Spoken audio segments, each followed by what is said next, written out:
ஒரு நிமிஷம்.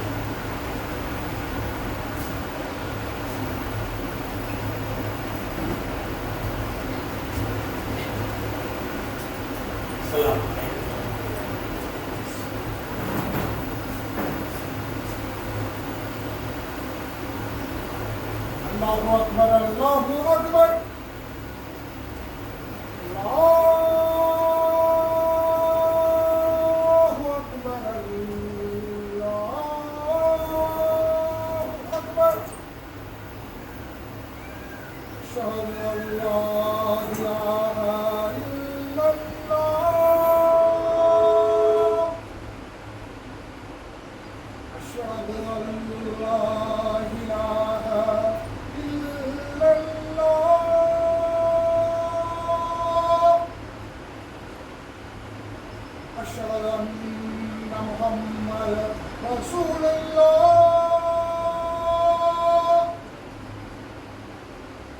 أشهد أن محمد رسول الله.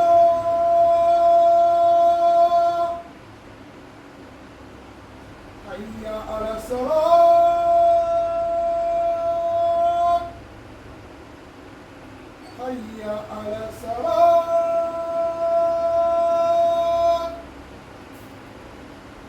حي على الفلاح، حي على الفلاح.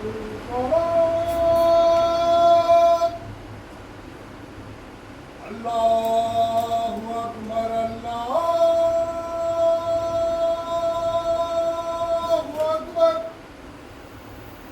لا إله إلا الله.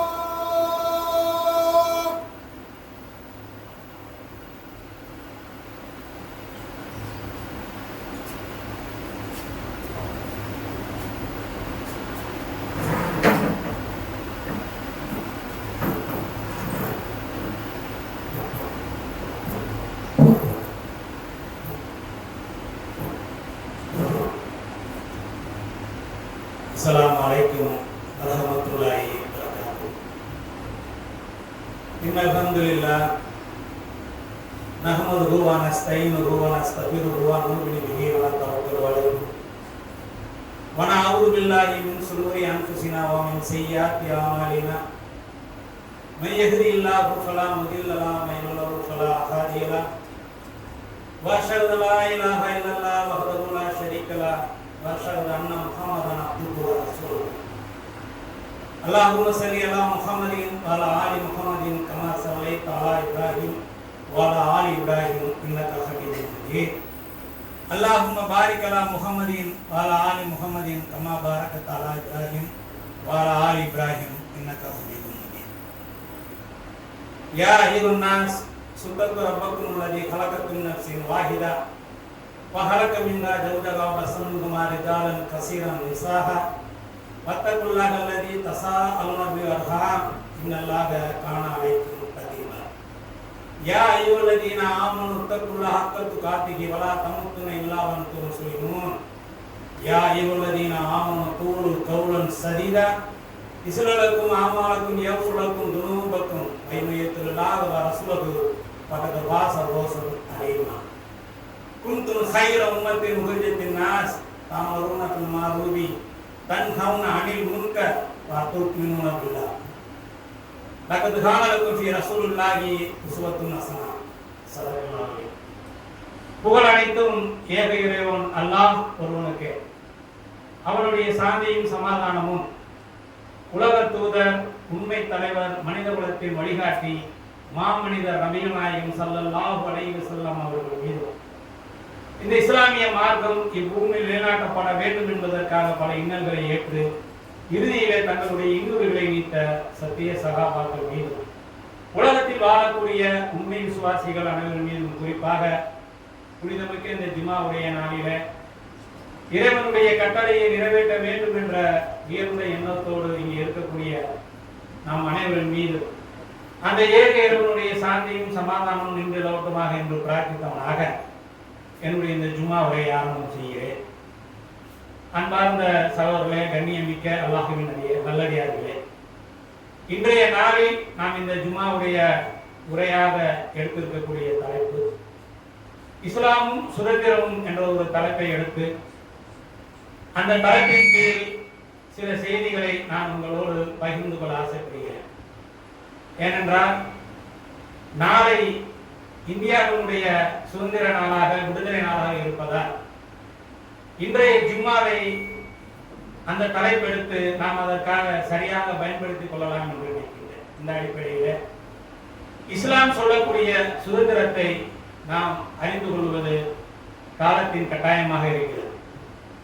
இறைத்தூதருடைய காலத்திற்கு முன்பாகவே பல நபிமார்களுடைய வரலாற்றை நாம் குர்ஆன் மூலியமாக தெரிந்து வைத்துள்ளோம். லட்சக்கணக்கான நபிமார்களை இறைவன் அனுப்பியதாக சொன்னாலும் கூட குறிப்பிட்ட 25 நபிமார்களை சிலாகித்து சொல்கிறான் திருக்குர்ஆனிலே. அதிலேயும் மிகவும் முக்கியமாக மூசா நபியுடைய வரலாறை நாம் படித்திருப்போம். 2 மாதங்களுக்கு முன்பு கூட ஆஷுரா நோன்பை நாம் அனைவரும் நோற்றவர்களாக இருந்தோம். அந்த ஆஷுரா நாளிலே மிகப்பெரிய வரலாற்று சம்பவங்கள் எத்தனை நடந்திருந்தாலும் குறிப்பாக வெகுஜன மக்களுக்கு கடலை பிளந்து அல்லாஹ் மூசா நபியை காப்பாற்றினார் என்ற செய்தி அழுத்தமாக இருக்கும்.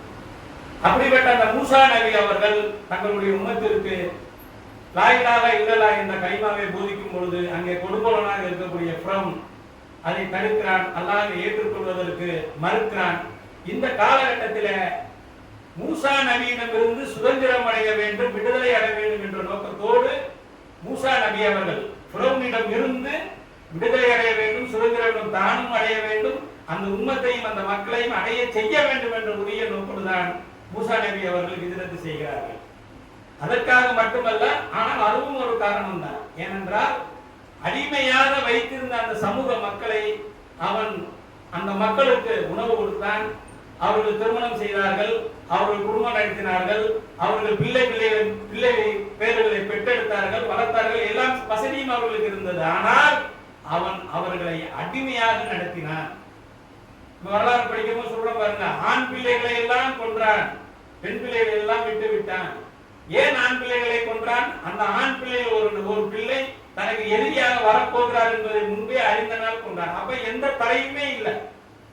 அடிமையாக வாழ்வது ஒன்றுதான் என்ற பிரச்சனையாக இருந்தது, லா இலாஹா இல்லல்லாஹ் பிரச்சனையாக இருந்தது. அந்த காரணத்திற்காகவும் மூசா நபி அவர்கள் அந்த சமூக மக்களை அவனிடமிருந்து விடுதலை பெற வேண்டும், சுதந்திரம் அடைய வேண்டும் என்ற காரணத்திற்காக அவர்கள் ஹிஜ்ரத் செய்தார்கள். அதன் பின்பு அந்த வரலாற்று செய்திகள் எல்லாம் நம்ம அறிந்த விஷயம் தான். அல்லாஹ்வுடைய தூதருடைய காலத்திலே முக்கியமாக நாம் பார்க்கக்கூடிய சஹாபி பிலால் ரலியல்லாஹு அவர்கள். பிலால் ரலியல்லாஹு அவர்கள் ஒரு நபரிடம் அடிமையாக இருக்கும் பொழுதே இஸ்லாத்தை ஏற்றுக்கொள்கிறார். வரலாற்று செய்தியை படித்திருக்கிறோம். ஒரு நபரிடம் அடிமையாக ஈமானுடைய உச்சகட்டம். சாதாரணமாக சுதந்திர மனிதன் வந்து இஸ்லாத்தை ஏற்றுக்கொள்வது பெரிய விடயம். ஆனால் ஒரு மனிதனிடம் அடிமையாக இருக்கக்கூடிய பிலால் ரலியல்லாஹு அவர்கள் இஸ்லாத்தை ஏற்றுக்கொள்கிறார்கள். இஸ்லாத்தை ஏற்றுக்கொண்ட காரணத்திற்காக சொல்லான துன்பங்களை அவர் அனுபவிக்கிறார்கள், துன்பத்திற்கு ஆளாக்கப்படுகிறார்கள். அல்லாஹ்வும் அல்லாஹ்வுடைய ரசூலும் நினைத்திருந்தால் நன்றாக இந்த இடத்திலே நாம் நின்று யோசிக்க வேண்டும். அல்லாஹ்வும் அல்லாஹ்வுடைய ரசூலும் நினைத்திருந்தால் தாங்கள் அடிமையாகவே இருந்து கஷ்டப்பட்டு துன்பப்பட்டு நீங்கள் ஷஹாதத்தை அடைந்து விடுங்கள் என்று நினைத்திருக்கலாம், சொல்லியிருக்கலாம். ஆனால் மிகப்பெரிய ஒரு வரலாற்று படிப்பினையை நமக்கு நிகழ்த்தி காட்ட வேண்டும் என்பதற்காக அந்த பிலால் ரலியல்லாஹு படுகிற துன்பத்தை அல்லாஹ்வுடைய தூதர் கண்கூடாக கண்டு சஹாபாக்களிடம் கேட்கிறார். இந்த நபரை விடுதலை செய்யக்கூடிய, இந்த மனிதனை சுதந்திர மனிதராக ஆக்கக்கூடிய நபர் உங்களில் யார் இருக்கிறார் என்று கேட்டவுடனே மிகுந்த விலையை கொடுத்து, பெரிய செல்வத்தை கொடுத்து பிலால் ரலியல்லாஹு அவர்களை அபூபக்கர் ரலியல்லாஹு அவர்கள் விடுதலை அடைய செய்கிறார், சுதந்திர மனிதனாக மாற்றுகிறார். அப்படியே சகாதா நீங்க துன்பத்தை அனுபவிச்சு நீங்க அப்படியே கலிமாவோட நீங்க மரணித்து விடுங்கலாம். அந்த இடத்துல ஒரு படிப்பினைக்காக அவர் சுதந்திர மனிதனாக ஆகிறார். சுதந்திர மனிதனாக ஆன பின்பு பத்ர் போர்க்களம் உட்பட பல வரலாற்று சிறப்பு மிக்க நிகழ்ச்சிகளில் அவருடைய பெயர் பதியப்படுகிறது. குறிப்பாக நாம் அன்றாடம் சொல்லக்கூடிய இந்த உலகத்திலே ஒரு வினாடிக்கும் குறைவாக இருக்கக்கூடிய பாங்கு சத்தத்திலே நாம் அல்லாஹ்வுடைய பெயரையும் அல்லாஹ்வுடைய தூதரை பெயரையும் ஒரு நொடி கூட இல்லாமல் இந்த உலகம் ஃபுல்லாக ஒழித்துக் கொண்டிருக்கிறது என்றால் அதற்கு முதலாக அந்த பாங்கு சத்தத்தை ஒழித்துள்ளார்கள் இல்லாதவர்கள். அப்ப அந்த அடிமைத்தனத்தை இஸ்லாம் விரும்பவில்லை. அடிமைத்தனத்தை சுதந்திரமாக மனிதன் மாறுவதை இஸ்லாம் வலியுறுத்துகிறது. இப்ப சாதாரண நம்மளுக்கு இது எங்க இருந்து நம்மளுக்கு பழக்கமா இருந்தா நம்மளுடைய பள்ளிகளில, நம்மளுடைய மதரசாக்களில, நம்மளுடைய ஜமாத்துகளில் தான் இந்த நிலை உருவாகிறது. நம்ம சாதாரணமாக கடந்து போவோம். இந்த உலகத்திலே பெரிய செல்வந்தரா இருப்பவர் கடந்து வருவார், அவர் சாதாரணமா கடந்து போயிடுவார். மிகப்பெரிய பதவியில் இருக்கக்கூடியவர் வருவார், அவரை சாதாரணமா கடந்து போயிடுவார். இதெல்லாம் நம்மளுக்கு எங்க இருந்து வருகிறது என்றால் இஸ்லாம் நம்மளுக்கு ஊட்டக்கூடிய அந்த பண்பில் இருந்துதான் வருகிறது. அவர் யாராக இருக்கட்டும், இறைவனுக்கு முன்னாலே அவர் அடிமைதான், இறைவனுடைய அடிமைதான், நாமும் அவரும் சரிசமம் தான். இந்த நிலை 99% முஸ்லிம்களிடம் இருக்கிறது என்றால் அதற்கு காரணம் நம்முடைய பள்ளிவாசல்களும் மதரசாக்களும் ஜமாத்துகளும் அங்கே இஸ்லாமிய மார்க்கத்தை சரியாக வணக்கத்திற்குரிய அல்லாஹ்வை தவிர யாரும் இல்லை, நாம் இறைவனுடைய அடிமையாக இருக்கிறோம், வேறு யாருக்கும் நாம் அடிமையாக இருக்கக்கூடாது என்பதை வலியுறுத்தி சொல்வதனால்தான் எவ்வளவு பெரிய ஆளாக இருந்தாலும் அல்லாஹ் மிகப்பெரியவன், இறைவன் மிகப்பெரியவன் என்ற பாங்க சத்தத்தின் மூலியமாக நம்மளுக்கு தினமும் ஒழித்துக் கொண்டே இருப்பதினால் அதை நம்ம சாதாரணமாக கடந்து பெறுவோம். நம்ம கண்ணுக்கு முன்னாடி நம்ம பார்க்கிறோம். இப்படி இந்த சூழ்நிலையில் சுதந்திர வேட்கையால் துண்டப்பட்ட காரணத்தினால்தான் இந்திய விடுதலைக்காக போராடும் பொழுது இந்தியாவிலே வாழ்ந்த இஸ்லாமியர்கள் தங்களுடைய எண்ணிக்கைக்கு அதிகமாக தியாகம் செய்த முடிந்தது. இது எங்க இருந்து வந்தது? இந்த பழக்கம், இந்த சுபாவம், இந்த போராட்ட குணம் எல்லாம் இஸ்லாமியர்களுக்கு எங்க இருந்து வந்ததென்றால் இஸ்லாம் போதிக்கக்கூடியது. நபிமார்களுடைய வரலாறும் சகாபாக்களுடைய வரலாறும் இறை தூதர் நம்மளுக்கு காட்டி கொடுத்த வழியும் தான் இங்க இருக்கிற இஸ்லாமியர்களை போராட்டங்களுக்கு உந்தியதை தவிர வேற யாரும் சொற்பொழிவு செஞ்சு அவங்க பெரிய ஒரு புரட்சிகரமான விஷயத்தை சொல்லி என்ன செய்யற போராட வைக்கிற. அப்ப எண்ணிக்கைக்கு அதிகமாக இருக்கக்கூடிய, எண்ணிக்கைக்கு குறைவாக இருக்கக்கூடிய இஸ்லாமிய மக்கள் எண்ணிக்கைக்கு அதிகமாக இந்த நாட்டிலே தியாகம் செய்தார்கள், இந்த விடுதலைக்காக போராடினார்கள் என்றால் அதற்கு அடிப்படை காரணம் இஸ்லாம் அடிமைத்தனத்தை விரும்பவில்லை, இஸ்லாம் அடிமையாக இருப்பதை விரும்பவில்லை, இஸ்லாம் சுதந்திரமாக இருக்கிறது. அதையும் தாண்டி சுதந்திரம் பேசும்போது தனி மனிதனுடைய சுதந்திரம், பெண்களுடைய சுதந்திரம் தனி டாபிக்காக எடுத்துக்கொண்டு போலாம். ஆனால் இந்த மக்கள் சுதந்திரமாக வாழ வேண்டும் என்பதற்காகத்தான் இந்திய மக்களிலே பெரும்பாலும் 10 பேர் இருக்காங்க அப்படின்னா ஒரு ஆள் தான் என்ன செய்யணும், தியாகம் செய்யணும் வீதாச்சாரத்துக்கு அடிப்படையில். ஆனா 10 நபர்கள் இருந்தால் என்றால் 5 நபர்கள் தியாகம் செய்யக்கூடிய அளவுக்கு இந்த மக்களை இந்தியது எது என்றால் அது இஸ்லாம் சொல்லக்கூடிய அந்த சுதந்திர வேட்கை தான் என்பதை நாம் நன்றாக நினைவு வைத்துக் கொள்ள வேண்டும். இன்றைக்கு காலத்தில் சுதந்திரத்துக்கும் நம்மளுக்கும் நிறைய பங்கு இருக்கிறது.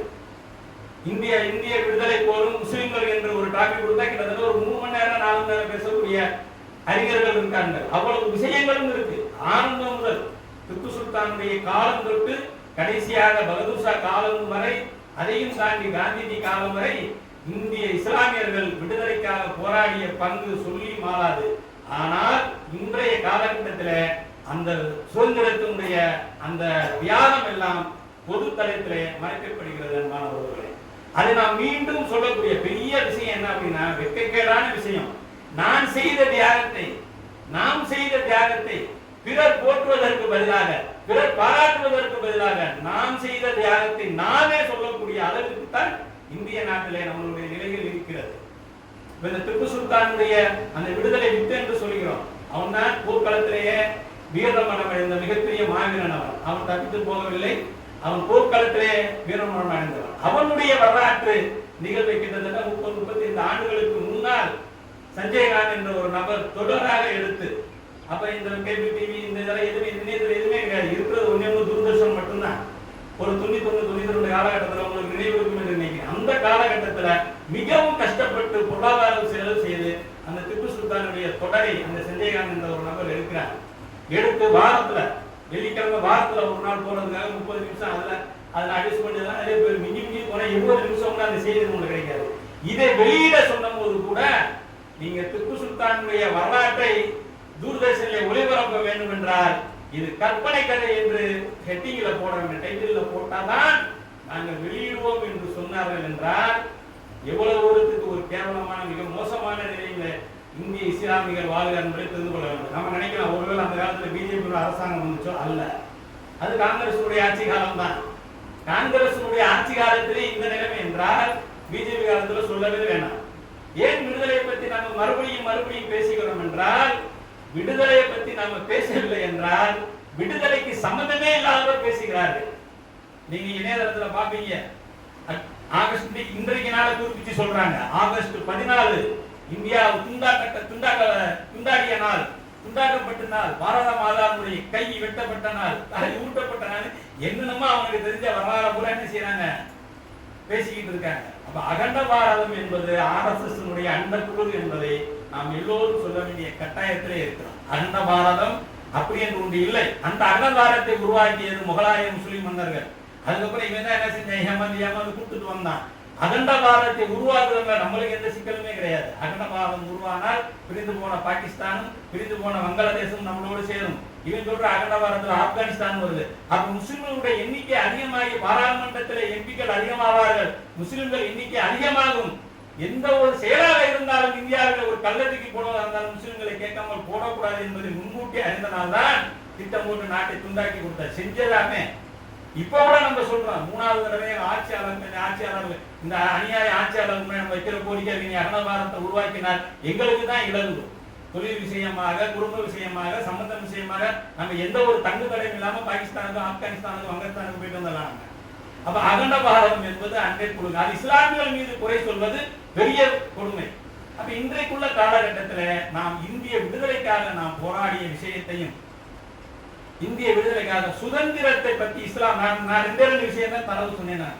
மூசா நபியுடைய வரலாறையும் விழாக்கள் இல்லாத வரலாறு தான் நம்ம சொன்னோம். நேரங்கள் குறைவாக இருப்பதனால் 2 பேரும் மட்டும் நம்ம சொல்றோம். ஆனா சுதந்திரத்தை வலியுறுத்தி இஸ்லாமிய மார்க்கம் சுயமரியாதை இருக்கட்டும், சுதந்திரமாக இருக்கட்டும், அதை வலியுறுத்தி இஸ்லாமிய மார்க்கம் எவ்வளவு வலியுறுத்தி சொல்லுது என்பதை படிக்கும்போது நமக்கு நன்றாக தெரியும். காட்டு அரபிகளுக்கு அந்த காலத்தில் இந்த அரபு மக்களுக்கு லா இலாஹ இல்லல்லாஹ் ஒரு பிரச்சனையே கிடையாது. நம்ம பல பயான்கள் சொல்லியிருக்கோம். லா இலாஹ இல்லல்லாஹ் வணக்கத்துக்கு தகுதியான அல்லாஹ் என்ற வார்த்தைக்கு அவங்களுக்கு பிரச்சனை இல்லை, ஓகே இருந்தாங்க. அடுத்து அல்லாஹ்வுடைய சொன்னக்கூடிய அந்த சமத்துவம், அந்த சகோதரத்துவம், அந்த ஈக்குவாலிட்டி, அதுதான் அவனை டிஸ்டர்ப் பண்ணிச்சே தவிர லா இலாஹ இல்லல்லாஹ் அவனுக்கு பிரச்சனை இல்லை. அப்ப இந்த நாட்டில் நம்ம வாழக்கூடிய நாட்டில் நம்ம சுதந்திரமா வாழ்கிறோமா? நம்மளுக்கு அந்த சுதந்திரம் கிடைத்திருக்கிறதா? ஆனா என்ன செய்யறோம், நம்ம வேற வழி இல்லாம நம்ம சுதந்திரத்தை செலிப்ரேஷன் பண்றோம், சுதந்திரம் கொண்டாடக்கூடிய மக்களோடு நம்ம கலந்து இருக்கோம், அதெல்லாம் பிரச்சனை இல்லை. ஆனால் முழுமையாக சுதந்திரம் அடைந்தோம் என்றால் இல்லை. நம்மளுடைய வழிபாட்டு உரிமைகள், நம்மளுடைய உணவு பழக்க வழக்கங்கள், நம்மளுடைய ஆடை கலாச்சாரங்கள் எல்லாம் அன்றாடம் இந்த இந்திய நாட்டிலே பாதிப்புக்குள்ளாக்கப்படுகிறது. அதை எதிர்த்து மறுபடியும் இந்தியாவுடைய அந்நிய ஆட்சிக்கு கீழ் இருக்கக்கூடாது என்பதற்காக தான் விடுதலை போராட்டம் நடத்தினார்கள் நம்முடைய முன்னோர்கள். 2 விஷயம், அன்றைக்கு ஆட்சியில இருந்தவர்கள் கிழக்கிந்திய கம்பெனி, ஈஸ்ட் இந்தியா கம்பெனி என்ற பெயரில் ஆங்கிலேயர்கள் இந்தியாவுக்குள்ளே உள்ளே வரும்பொழுது அன்றைக்கு ஆட்சி பொறுப்பில் இருந்தவர்கள் முஸ்லிம்கள். 2ஆம் புகர்ஷா என்ற கடைசி மன்னன் ஆட்சியில் இருந்தான். அவனுக்கு அந்த பொறுப்பு இருந்தது. ஏன்னா ஆட்சியில் நம்ம இருக்கோம், அந்நியன் படையெடுத்து வருகிறான், அவங்களோட போரிட வேண்டிய கடமை நம்மளிடம் இருக்கின்றதுக்காக அந்த ஒரு காரணத்துக்காக போராடினார்கள்.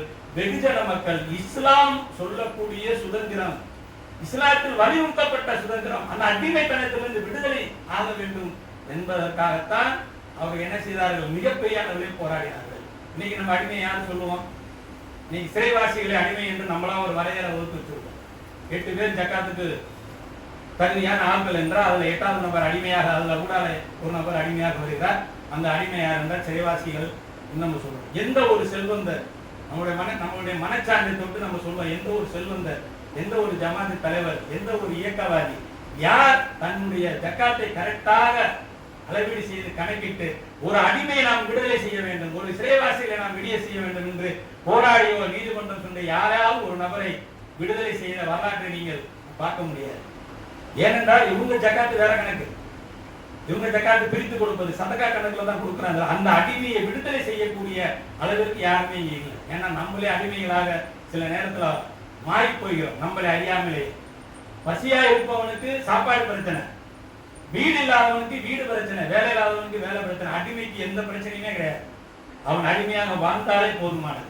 அப்படி ஒரு அடிமைத்தனத்தை இந்திய முஸ்லிம்கள் அனுபவிக்க வேண்டும் என்றுதான் இன்றைய ஆட்சியாளர்கள் புறமுனை போல ஆட்சியாளர்கள் என்ன செய்யறாங்க, நம்மளை அடிமைப்படுத்த நினைக்கிறாங்க. அந்த அடிமைத்தனத்திலிருந்து நாம் விடுதலை செய்ய வேண்டும். எப்படி அந்நிய ஆட்சியாளர்களுக்கு முன்னாடி மிகப்பெரிய அளவில் ஒரு விடுதலை போரை இந்திய இஸ்லாமியர்கள் நடத்தினார்களோ அதே போல ஒரு சமூக விடுதலையை நோக்கி இந்திய முஸ்லிம்கள் தயாராகி செல்ல வேண்டிய காலகட்டத்திலே நாம் வாழ்கிறோம். அதனால்தான் இன்றைய ஜிம்மாவுடைய உரையில இந்த சுதந்திரமும் இஸ்லாமும் என்ற தலைப்பை எடுத்திருக்கிறோம். எந்த செய்தியை கேட்டோமோ அந்த செய்தியை நடைமுறைப்படுத்தக்கூடிய மக்களாக அல்லாஹ் உங்களையும் இணைமாக்கி அருள்வானாக.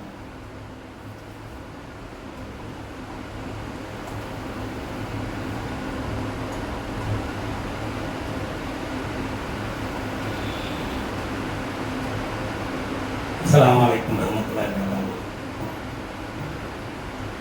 எப்போதுமே வழக்கமாக ஜும்மாவுடைய 2வது உரையில் நாம் நம்முடைய அல்-அக்ஸா பள்ளிவாசலை பற்றியும் அதனுடைய வளர்ச்சியை பற்றியும் பேசக்கூடிய நபராக இருக்கிறோம். அல்-அக்ஸா பள்ளிவாசல் கிட்டத்தட்ட 15 ஆண்டுகளுக்கு மேலாக இந்த இடத்துல ஒரு ஜும்மாவுடைய நாளை நாம் நடத்தி கொண்டிருக்கிறோம் வழக்கமாக. அதை தாண்டி 5 நேரமும் தொழுவக்கூடிய வாங்க சொல்லி தொழுவக்கூடிய இடமாக இந்த மதரசா மாற வேண்டும். இந்த பள்ளிவாசல் இந்த மதரசாவிலே மார்க்கத்தை இஸ்லாமிய மார்க்கத்தை ஏற்றுக்கொண்ட ஆணாக இருந்தாலும் பின்னாக இருந்தாலும் வந்து கல்வி கற்க வேண்டும். நகர்பகுதியிலே இருக்கக்கூடிய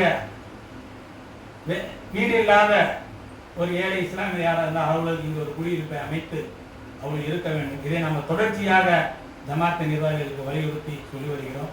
அதை நடைமுறைப்படுத்த வேண்டும் என்பதை கோரிக்கையாக வைத்து மீண்டும் ஒரு கோரிக்கையை வைக்கிறோம். இந்திய சுதந்திரத்தில் நம்ம மக்கள் போராடிய விஷயங்கள் எல்லாம் நாம் அறிந்த விஷயம்தான். இந்தியாவுடைய கேட்டில் நாம் தொடர்ந்து பார்த்தோம் என்று சொன்னால் அங்கே இருக்கிற பேர்களிலே 75% முஸ்லிம்களுடைய பெயர் தான். அந்தமான் சிறைச்சாலைக்கு நான் சென்று பார்த்திருக்கிறேன். அந்த சிறைச்சாலை எல்லாம் கல்கட்டாவை சேர்ந்த கான்களுடைய பெயர்கள் தான் இருக்கும். இந்திய விடுதலைக்காக சுபாஷ் சந்திர போஸ் எப்படி இந்திய தேசிய ராணுவத்தை அமைத்தார் என்ற ஒரு கேள்விக்கு விடையும் அங்குதான் நம்மளுக்கு கிடைத்தது. காங்கிரஸ் கட்சியில பயணிக்கும் பொழுது அங்க இருந்த தொண்டர்களை எல்லாம் அந்த யூனிஃபார்மோட அப்படியே கூட்டிட்டு போய் ராணுவ வீரர்களாக மாற்றி இந்திய தேசிய ராணுவத்தை அமைச்சார். பாடகர் கோவன் ஹஜ்ரத் மகளை சொல்லும் போது ஆச்சரியமா இருந்துச்சு. இவரான புதுசாக ஒரு கதையை சொல்கிறார். ஹஜ்ரத் மகள் அயோத்தியின் ராணி முதல் சுதந்திர போரில் ஆங்கிலேயர் போரிட்டு தோல்வியுற்றார். ஹஜ்ரத் மகள் அவளுக்கு அடைக்கலம் கொடுக்க கூட எந்த இந்து மன்னனும் முன்வரவில்லை. இமயத்தின் அடிவார காடுகளில் அனாதையாக திரும்பி இறந்தார் அந்த தாய். அப்படின்னா அவர் படிக்கும்போது அதிசயமே தெரியும். ஆனால் எல்லாம் மிகப்பெரியவன். நான் அந்தமான் சிறைச்சாலை சென்று பார்க்கும் பொழுது ஹஜ்ரத் மகளுடைய புகைப்படம் இவ்வளவு. வீர் சவர்கர் 27 வருஷம் சிறைச்சாலையில் இருந்தது உண்மை. அதையும் தாண்டி நம்ம மக்கள் தியாகம் பண்ணிருக்காங்க. அவனுடைய அவன் தங்கியிருந்த அந்த அறையை வெளியே எடுத்து இது வீர் சவர்கர் 27 ஆண்டுகளாக இருந்த அறை என்று எழுதி வைத்திருப்பார்கள். ஆனால் ஹஜ்ரத் மகளுடைய புகைப்படம் இருந்தாலும் அது அங்கே இருந்தது. வரலாற்றை மறைக்க முடியவில்லை இவர்களால். அப்ப நம்ம இந்த செய்தியை கேட்கக்கூடிய குறிப்பாக நாம் ஜமாத்தை சேர்ந்தவர்கள் ஒவ்வொரு பள்ளிவாசல் வாசலிலுமே இந்திய சுதந்திரம் இல்லை என்றாலும் சுதந்திரத்தை கொண்டாட வேண்டியது நம்மளுடைய கடமை. ஏனென்றால் சங் பரிவார் ஊடுருவுகிறார்கள். நாங்கள் தான் சுதந்திரத்தை வாங்கி கொடுத்தோம் என்று சொல்கிறார்கள். இந்திய இஸ்லாமியர்களுக்கும் சுதந்திரத்துக்கும் சம்பந்தமில்லை என்று அவர்களோடு தொலைக்காட்சி மூலியமாக திரைப்படம் மூலியமாக தனிநபர் வாயிலாக பரப்பக்கூடிய இந்த காலகட்டத்தில் மதுரையில் இருக்கக்கூடிய அத்தனை பள்ளிவாசல் வாசல்களிலுமே தேசிய கொடியை ஏற்றி நாங்கள் தான் இந்த சுதந்திரத்தை பெற்றுக் கொடுத்தோம். இந்த சுதந்திரத்துக்கு முழுக்க காரணமே நாங்கள் தான். நாங்கள் இல்லை என்றால் இன்னும் 100 ஆண்டுகளுக்கு இந்தியா சுதந்திரம் அடைந்திருக்காது என்ற ஒரு செய்தியை சொல்ல வேண்டிய காலகட்டத்திலே நாம் இருக்கிறோம். எனக்கு தெரிஞ்ச ஒரு 4-5 இடத்துல பள்ளிவாசல மட்டும் என்ன செய்யறாங்க, தேசிய கொடி ஏத்துறாங்க. இல்லை அன்பு நண்பர்களே, நாம் டிசம்பர் 6 பாபர் மசூதி இடிப்பு நாளை சொன்ன அந்த கவலையான செய்தியை தான் இங்கே நம்ம பதிவு செய்கிறோம். ஒவ்வொரு ஆண்டும் நேர்த்திக்கடை நேர்ந்து விட்ட மாதிரி சில போராடி மிக்க சகோதரர்கள் பாபர் மசூதிக்காக போராடினார்களே தவிர ஒட்டுமொத்த சமூகம் போராடவில்லை. 10,000 பள்ளிவாசல் இருக்கின்ற 10,000 பள்ளிவாசலுடைய வாசல்கள் அன்று கருப்பு கொடியை பறக்க விட்டு பாபர் மசூதியை வரலாறை பேசியிருந்தால் தீர்ப்பு வாசிப்பதற்கு முன்னால் கொஞ்சம் யோசனை பண்ணி பார்த்திருப்பார்கள். ஆனால் இன்றைய காலகட்டத்திலே சுதந்திரத்தை பேச வேண்டியது நம் மீது கடமையாக இருக்கிறது. ஆனால் இந்த செய்தியை கேட்கக்கூடிய குறிப்பாக நம்முடைய ஜமாத்தார்கள் கடந்த ஆண்டு இதே வளாகத்திலே சுதந்திர தின நிகழ்வை நடத்தினார்கள். இந்த ஆண்டும் கண்டிப்பாக சிரமம் பார்க்காம நாளைக்கு சனிக்கிழமை தான் வேலை வெட்டி நிறைய இருக்கும். நமக்கு இருந்தாலும் அந்த சிரமத்தை எல்லாம் தாண்டி இங்க அறியாமல் இருக்கக்கூடிய மக்களை பொதுமக்களை அழைத்து நம்மளுடைய பள்ளிவாசலிலே சுதந்திர கொடி ஏற்றி சுதந்திர தினத்தை நாம் செலிப்ரேஷன் செய்ய வேண்டும். இது நம்ம இது கடமையாக இருக்கு என்பதை 2வது அமர்வு மூலமாக சொல்லி வாயிந்தாவான அல்ஹம்துலில்லாஹி ரப்பில் ஆலமீன். அஸ்ஸலாமு அலைக்கும் வரஹ்மத்துல்லாஹி வபரகாத்துஹு. الله أكبر الله أكبر أشهد أن لا إله إلا الله أشهد أن محمد رسول الله حي على الصلاة حي على الفلاح قد قامت الصلاة